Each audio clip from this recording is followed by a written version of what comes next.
할렐루야. 사랑하는 갈릴리 성도 여러분, 참 반갑습니다. 저는 별이 쏟아지는 갈릴리 교회 김진 목사입니다. 입추가 지난 요즘 확실히 아침 저녁으로 날씨가 서늘합니다. 곧 무더위도 꺾이겠지요. 심상치 않은 코로나 4차 대유행으로 비대면 예배가 2주 더 연장되었습니다. 모이기 힘든 상황에서 온라인 주일 예배와 또 온라인 크로스웨이 성경 공부에 여러분 좀 더 열심을 내주시기를 간절히 부탁드립니다. 오늘은 지난 시간에 이어 크로스웨이 제1권 하나님의 구원 계획 제21과 성경의 핵심 율법과 복음 두 번째 시간입니다. 21과는 총 8장의 그림을 통해서 우리가 과연 어떻게 구원을 얻을 수 있는가를 살펴보고 있습니다. 지난주에 우리는 이 3장의 그림을 이미 살펴보았습니다. 첫 번째 그림은 우리가 가진 문제가 죄로 인한 사망임을 보여줍니다. 우리가 이 죄와 사망의 문제를 어떻게 해결할 수 있을까요? 율법을 지킴으로 해결할 수 있을까요? 아니면 죄와 사망에 대한 하나님의 방법을 의지해야 할까요? 우리가 기억할 것은 율법은 하나님의 선물이란 사실입니다. 택함 받은 자들에게 주신 법이지요. 율법은 택함 받은 백성답게 살아가는 지혜를 우리에게 제공해 줍니다. 다시 말씀드려서 율법을 지켜야 하나님의 구원을 받는 것이 아니고 구원받은 사람답게 살아가는 법을 율법은 가르쳐 줍니다. 그러므로 신약이 가장 경계하는 것은 율법을 지키는 것이 아니라 율법을 지키는 우리들의 동기지요. 은혜에 대한 반응이 아니라 은혜를 요구할 공로로 오해하는 것을 성경은 경계하고 있습니다. 두 번째 그림은 죄가 무엇인지 우리에게 보여줍니다. 성경은 단순히 비윤리적인 행동을 죄라고 규정하지 않습니다. 마음의 동기에서 죄를 바라보지요. 죄는 관역을 빗나간 화살처럼 우리가 하나님의 목적과 뜻을 벗어나는 것을 뜻합니다. 그 죄의 핵심 가운데는 하나님 자리를 탐한 우리의 죄가 놓여 있습니다. 하나님께서 저와 여러분을 선한 청지기로 지으셨는데 이 목적에서 벗어나서 우리가 하나님 자리를 탐한 거지요. 죄는 하나님의 자리에 앉아서 자기가 삶의 주인이라 하고 말하는 것, 그것이 바로 죄입니다. 모든 죄가 여기서 비롯되지요. 죄는 또한 금지된 장소에서 걸어다니는 것, 다시 말씀드리면 악인의 생각과 길을 따르는 것이고, 또한 청개구리처럼 말이죠. 하라는 것은 하지 않고 하지 말라는 것을 골라서 하는 것, 넘지 말라는 선을 고의로 넘는 것을 뜻합니다. 또한 죄는 하나님을 멸시하는 태도로서 하나님께 반역하고 고의적으로 배반하고 무시하는 불법을 뜻합니다. 우리는 모두 이런 죄에서 자유로울 수 없는 사람들이지요. 세 번째 그림은 어떤 죄가 과연 큰가를 우리에게 묻고 있습니다.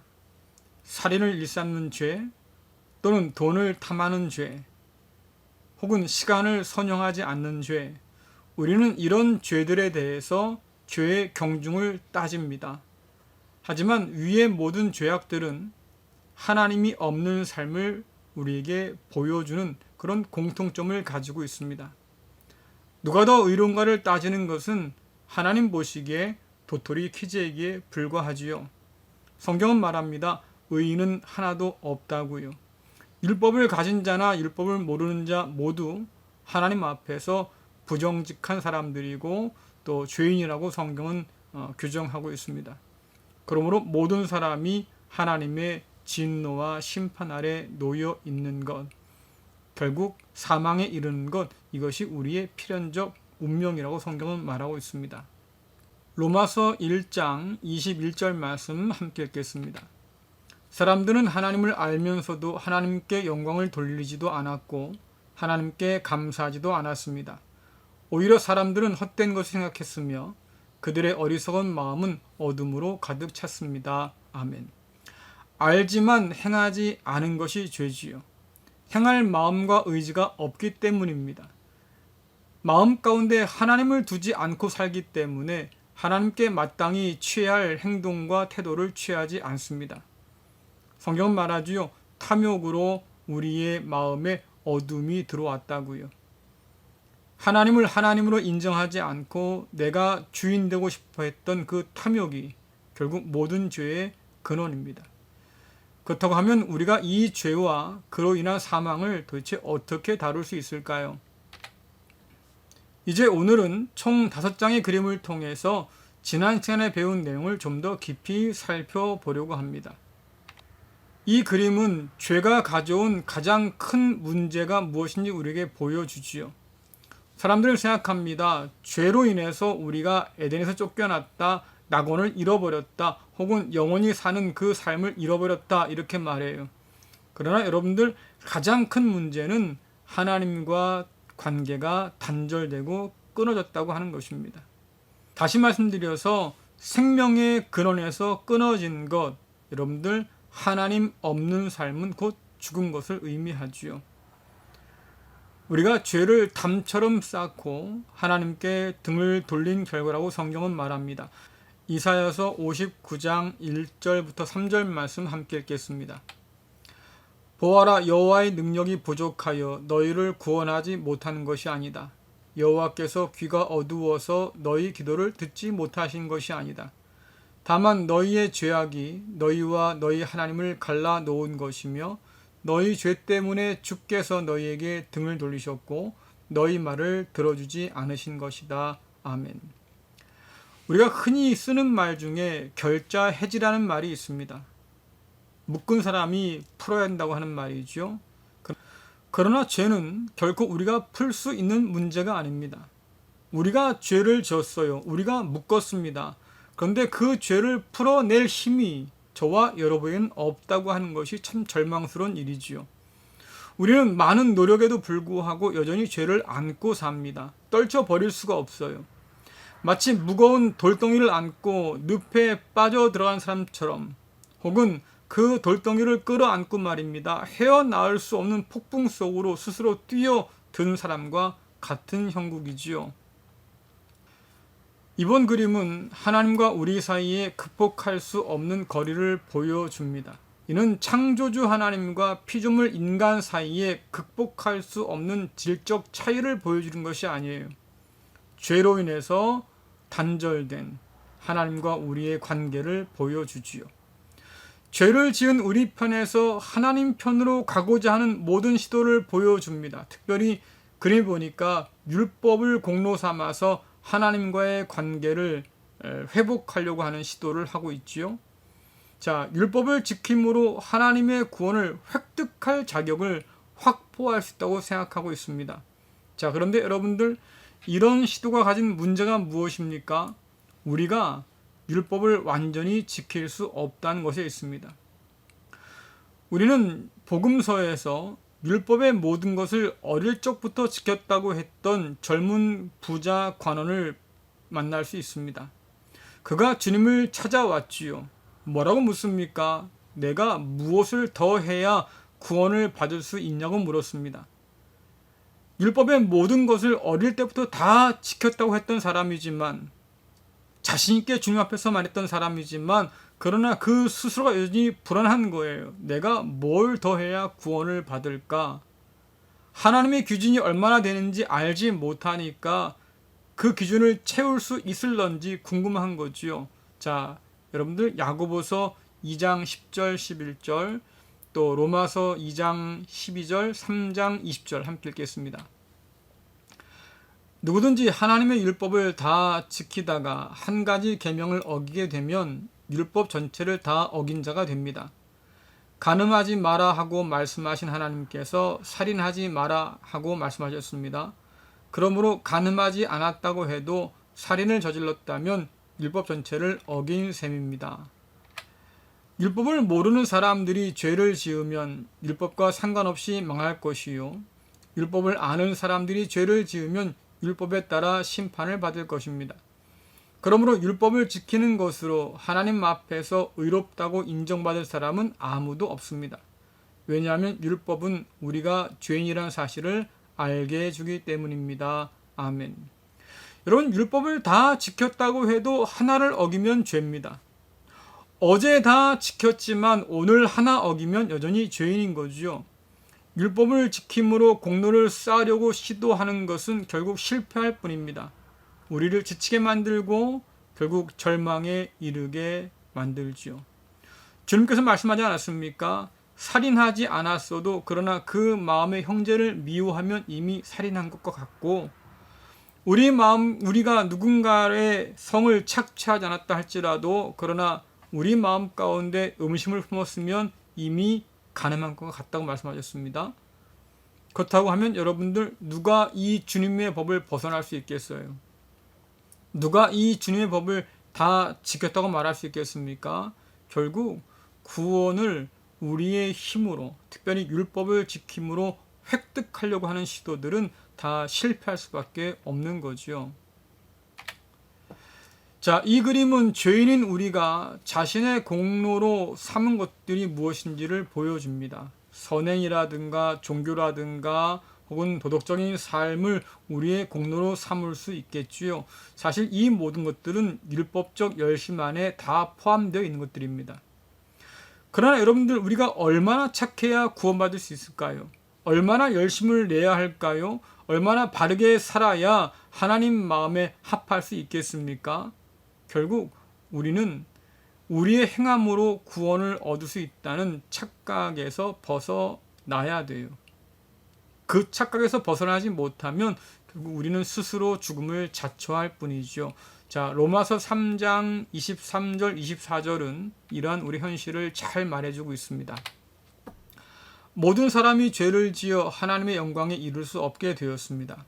그런 사람이 그리스도 예수께서 주시는 속죄를 통해 하나님의 은혜로 의롭다는 판단을 받습니다. 이것은 하나님께서 거저 주시는 선물입니다. 아멘. 말씀처럼 모든 사람이 죄를 지었습니다. 모든 사람이 하나님의 영광에 이룰 수 없습니다. 우리에게는 하나님과의 관계를 회복할 힘과 능력이 전혀 없지요. 심지어 바울은 말하지 않습니까? 그럴 마음도 우리에게 없다고요. 하나님과 화해하고 하나님과 교제를 회복할 수 있는 방법이 우리에겐 없어요. 그래서 오직 하나님께서 그 길을 만들어 주셔야 하는 거지요. 자, 그림 보겠습니다.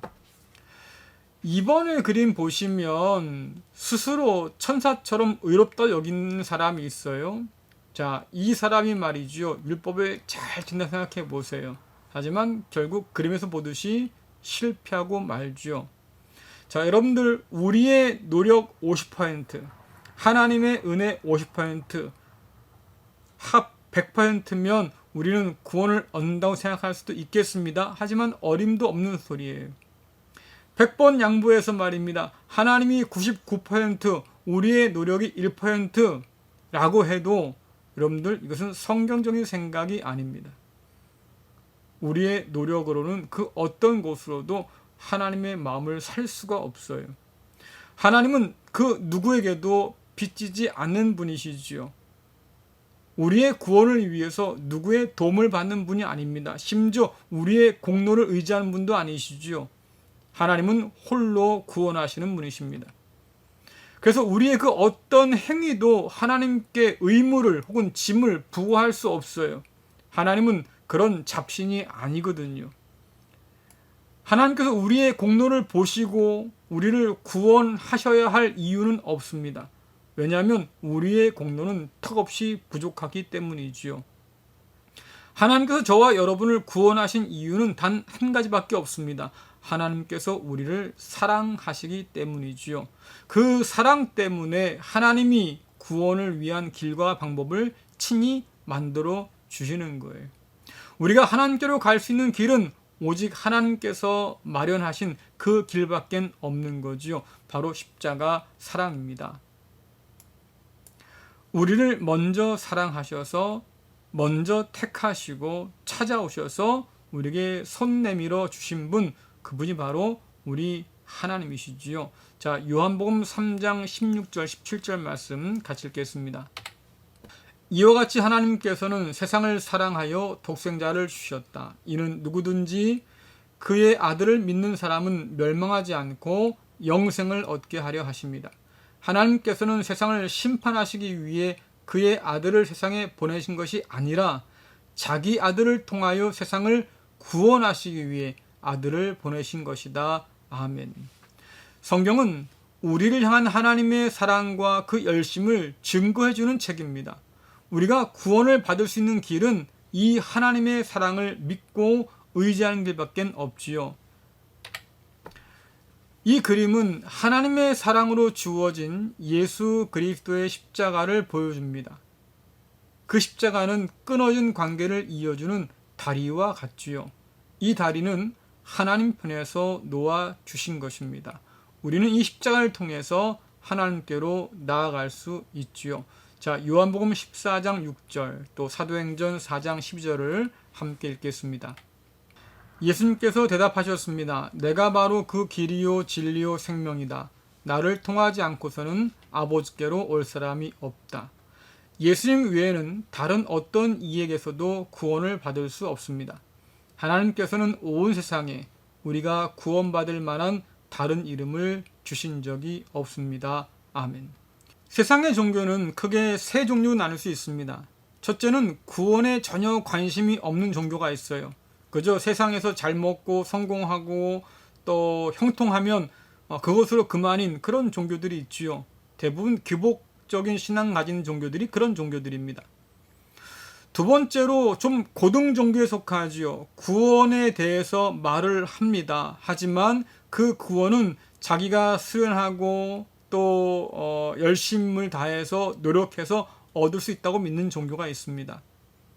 마지막으로 세 번째는 그 구원이라고 하는 것은 자기의 힘으로 얻을 수 없기 때문에 결국 신이 은혜로 내려주어야 한다고 믿는 종교가 있지요. 바로 기독교가 그런 종교입니다. 모든 종교는 결국 같다고 하는 오늘날의 이런 생각들은 성경적인 생각이 아니에요.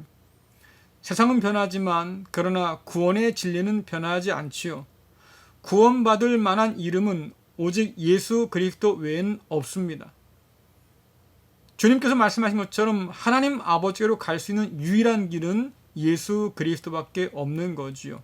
이것이 성경이 우리에게 가르쳐주는 믿음의 핵심이에요. 초대교회 핍박의 시대 때 로마 제국이 성도들을 회유했지요. 황제와 예수님 중에 둘 중에 하나만 믿고 섬겨라. 그런데 황제를 믿으면 살려줄 것이고 예수 그리스도를 믿는다고 하면 죽임을 당하게 될 것이다 라고 협박했습니다. 그때 많은 성도들이 목숨 걸고 예수 그리스도를 믿기를 택했지요.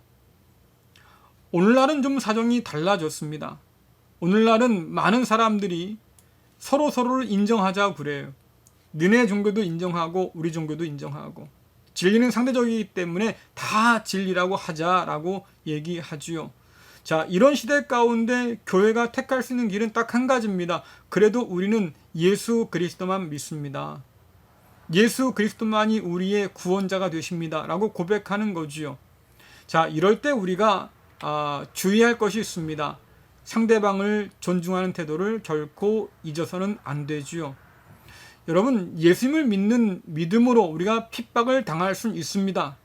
그러나 믿지 않는다고 해서 다른 사람들을 핍박하거나 무시하는 것은 그리스도 예수께서 우리에게 가르치신 길이 아닙니다. 사랑은 무례하지 않지요. 믿지 않는 자들을 위해서도 예수님께서는 자신의 생명을 내어놓지 않았습니까? 누구든지 대접받고자 하는 대로 대접해야 한다고 주께서 말씀하셨잖아요. 우리가 사람들을 주님을 대하듯 대해야 한다고 성경은 우리에게 권면해주고 있습니다. 하나님께서 죄인인 우리를 차별하지 않으시고 은혜로 환대해서 받아주신 것처럼 차별과 배제가 아니라 환대로 믿지 않는 자들을 대하는 것, 그것이 우리가 보여줄 수 있는 세상을 향한 사랑이지요. 자, 이 그림은 이제까지 살펴본 것을 다른 방식으로 보여줍니다. 풍랑이는 바다가 있지요. 그리고 물에 빠진 사람이 보입니다. 이 모습은 죄로 인한 하나님의 진노와 심판, 또 사망에 놓인 우리의 현실을 보여주고 있어요. 저 물에 빠져 호적되는 사람의 손이 바로 저와 여러분의 손이라고 생각해 보십시오. 얼마나 위급한 상황입니까? 뭐라도 붙잡아야 할 상황인데요. 자, 눈앞에 두 개의 구명대가 보입니다. 두 구명대의 차이가 분명하지요. 화살표의 방향이 달라요. 그리고 오른쪽 것은 배로부터 시작해서 줄이 연결되어 있습니다. 자, 왼쪽 구명대는 스스로의 힘으로 풍랑을 헤치고 구명선으로 다가가려고 하는 모습을 보여주고 있는 겁니다. 율법의 행위를 통해서 스스로 의롭다 여기는 사람들이 자기 힘으로 구원을 얻으려고 애쓰는 모습을 보여주지요. 여러분들, 이 풍랑을 이길 수 있겠습니까? 이 사망의 늪에서 빠져나올 수 있겠습니까? 결국 죄와 사망에 휩쓸려서 죽을 수밖에 없는 인생, 절망이지요. 반대로 오른쪽 구명대는 배에서 던져준 겁니다. 줄이 매여 있잖아요. 그것을 붙들 때 배에서 우리를 끌어당겨 주겠지요. 특별히 방향이, 화살표 방향이 배로부터 우리에게 오고 있지 않습니까? 주님께서 우리를 구원하시기 위해서 친히 찾아오셨다고 하는 것을 우리에게 보여주고 있습니다. 자, 그렇다고 하면 둘 중 어느 것을 붙들어야지 너무 분명히 보이지 않겠습니까? 앞의 그림을 좀 더 설명을 하자고 하면 하나님의 아들이신 주님께서 그림처럼 말입니다. 친히 우리를 구원하시기 위해서 바다로 뛰어드셨어요. 친히 찾아오셔서 우리를 건져주시는 분, 그분이 바로 우리가 믿는 예수 그리스도시죠. 세상의 그 어떤 종교도 인간을 친히 찾아오셔서 구원하시는 신을 우리는 본 적이 없습니다. 오직 하나님만이 우리를 구원하시기 위해서 친히 찾아오시는 분이라고 성경은 가르쳐주고 있습니다. 자, 그렇다고 하면 우리가 이 구원을 어떻게 받을 수 있을까요? 물론 우리는 하나님의 은혜로 구원을 받지만 그 구원을 받아들이는 우리에게는 믿음이 필요하지요. 여러분들, 하나님의 은혜가 언제나 먼저란 사실을 잊어서는 안 돼요. 던져준 구명대는 구원을 위해서 마련하신 하나님의 방법이 무엇인지 보여줍니다. 바로 사람 되어 오신 예수 그리스도를 통해서지요. 그림에서 보는 것처럼 구명대에 그리스도 예수의 사역이 또 그의 삶이 묘사되어 있지 않습니까? 또한 이 던져준 구명대는 우리를 구원하시려고 하는 하나님의 의지를 보여줍니다. 저 풍랑을 헤치고 와서 우리에게 구명대를 던져 주신 거잖아요. 뭘 상징합니까? 너를 반드시 구원하겠다고 하는 하나님의 강력한 의지를 보여주는 거지요. 심지어 그 아들까지 아끼지 않을 만큼 하나님은 그 구원의 의지가 강력합니다. 우리를 향한 사랑과 열심이 큰 분이시지요. 뿐만 아니라 던져준 그 구명대는 붙잡으면 산다는 하나님의 확고한 약속이 담겨져 있습니다. 뿐만 아니라 던져준 그 구명대는 붙잡으라는 하나님의 명령을 담고 있습니다.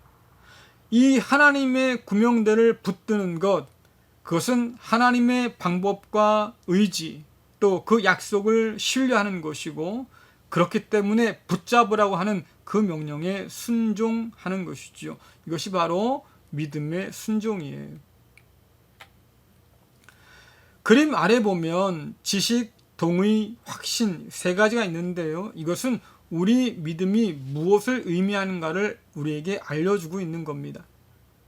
믿음은 뭡니까? 첫 번째로 지식을 의미해요. 하나님의 방법이 무엇인지 알아야 하는 거지요. 이것은 복음 안에서 발견할 수 있는 것들입니다. 그래서 우리가 복음을 배우고 익혀야 하는 거지요. 하나님께서 우리를 구원하시기 위해서 예수 그리스도를 통해서 하신 모든 일들이 복음 안에 기록되어 있습니다. 하나님께서는 우리를 구원하시기 위해서 그 아들을 보내셨지요. 사람 되어 오신 예수 그리스도께서는 십자가에서 자신을 대속물로 내어 주셨습니다. 뿐만 아니라 무덤에서 부활하신 이후에 승천하셔서 하나님 보좌 우편에 앉아 계십니다. 그 주님을 믿는 자는 마침내 구원받지요. 심판과 사망에 떨어지지 않습니다. 우리가 예수 그리스도를 통해서 우리를 구원하시고자 하는 하나님의 이 놀라운 일들을 잘 알아야만 하나님의 구원을 이해하고 그 앞에 순종할 수 있는 거지요. 그래서 믿음은 이러한 지식을 바탕으로 해서 동의하는 대로 나아가야 합니다. 동의라고 하는 것은 그것만이 구원의 참된 길임을 내가 인정하는 거예요. 이것은 나의 힘으로 구원을 획득하려고 하는 것은 아무 의미가 없다는 것도 인정하는 거지요. 그래서 내 것을 내려놓고 하나님의 방법을 붙들고자 하는 것, 여러분 이게 바로 동의입니다. 안타깝게도 많은 이들이 지식과 동의에서 멈추고 맙니다. 그러나 진정한 구원은 한 걸음 더 나가는 거지요. 믿음은 확신을 통해서 붙들어야 하는 겁니다. 하나님께서 우리를 위해 마련하신 그 구원의 길을 신뢰하면서 자신을 맡기는 거지요. 그림에서 보는 것처럼 하나님께서 은혜로 구원의 구명대를 던져 주셨습니다. 그것을 붙잡는 것, 그것이 곧 믿음이에요. 이와 같이 지식과 동의 또 확신은 믿음의 여러 차원을 우리에게 보여줍니다. 이것이 종합되어서 우리가 하나님의 그 은혜를 붙들 때 비로소 우리는 구원을 누리게 되는 거지요. 이 구원받은 자는 두 가지의 책임을 얻게 됩니다. 첫 번째는 이미 구원받은 다른 형제들과 함께 교제하며 그리스도 예수의 몸을 이루는 것이고, 두 번째는 아직 구원받지 못한 사람들을 위해서 함께 헌신하는 거지요. 이것이 우리에게 주어진 사명입니다. 우리는 혼자 구원받는 것이 아니고요. 또 혼자만 구원을 맛보라고 구원받은 것도 아니에요. 우리는 그저 다른 사람보다 먼저 부름받고 구원받은 겁니다. 그리고 먼저 구원받은 사람답게 아직 구원받지 못한 자들을 위한 그런 책임을 짊어지게 되어 있는 거지요.